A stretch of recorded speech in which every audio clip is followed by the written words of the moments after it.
আর প্রতি বছরই আমাদের একটা থিম নিয়ে বই উৎসবে আসা হয়। তো এবছরও কিন্তু এরকম একটা থিম আছে। এই যে দেখছেন ন্যাশনাল ইন্টিগ্রেশন ডে নভেম্বর 19-এ ছিল। তো এই যে সংহতি মিলন সেইটারই একটা থিম আমাদের এবারে রাখা হয়েছে, ইউনিটি ইন ডাইভার্সিটি, মানে হচ্ছে বৈচিত্র্যের মধ্যে ঐক্য। তাহলে কিভাবে বৈচিত্র্যের মধ্যে ঐক্যটা মানে শিক্ষা প্রকল্প দিয়ে সমাজের মধ্যে সবাইকে ছড়িয়ে দেয়া, এটাই হচ্ছে আমাদের মেন থিম। হচ্ছে প্রেপ থেকে শুরু হয় আর আপ টু 10 অব্দি চলেছে। কোন বোর্ডের আওতায় রয়েছে? সিবিএসসি। আমি স্টলে ভিজিট করতে করতে বেশ কিছু প্রজেক্ট চোখে পড়লো। এই প্রজেক্ট গুলো সম্বন্ধে জানতে চাইবো এবং কারা তৈরি করেছে যদি বলেন।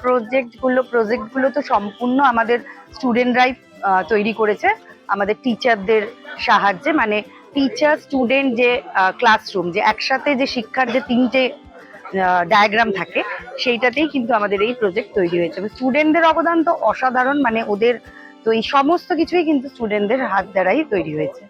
হ্যাঁ, পঠন পাঠন তো যেমন করে মানে কারিকুলাম যেভাবে ফলো করা হয়, চার্টের মাধ্যমে, মডেল বিভিন্ন প্রজেক্টের মাধ্যমে বিভিন্নভাবেই অ্যাক্টিভিটি আমাদের দান করা হয়। আমাদের কিন্তু মেনলি হচ্ছে অ্যাক্টিভিটি বেস লার্নিং, মানে একটা চ্যাপ্টার পড়বে উইথ অ্যাক্টিভিটি, সেই ওরিয়েন্টেড ব্যাপারই কিন্তু আমাদের মেন শিক্ষা। আমাদের মেনলি যেটা তুলে ধরার জন্য প্যারেন্টসদের কাছেই বা সমাজের কাছে যেটা বলবো, সেটা হচ্ছে সবার জন্য শিক্ষা।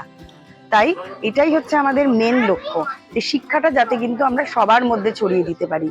বৈচিত্র্য থাকবে, শিক্ষা থাকবে, তবেই তো মেলবন্ধন তৈরি হবে, তবেই তো আমাদের মানে পরিকাঠামোটা একদম শক্ত, বুনিয়াদি শিক্ষা তৈরি হবে বুনিয়াদের মাধ্যমে। তো সার্টিফিকেটের অনেকগুলোই দেখেছেন যে আমাদের এখানে ফ্রেম করা আছে। শিক্ষা সংকল্প, তারপরে স্বচ্ছ ভারত, বিভিন্ন তরফ থেকে বিভিন্নভাবেই কেন্দ্রীয় দিক থেকেও বিভিন্নভাবে সার্টিফিকেট এখানে এসেছে।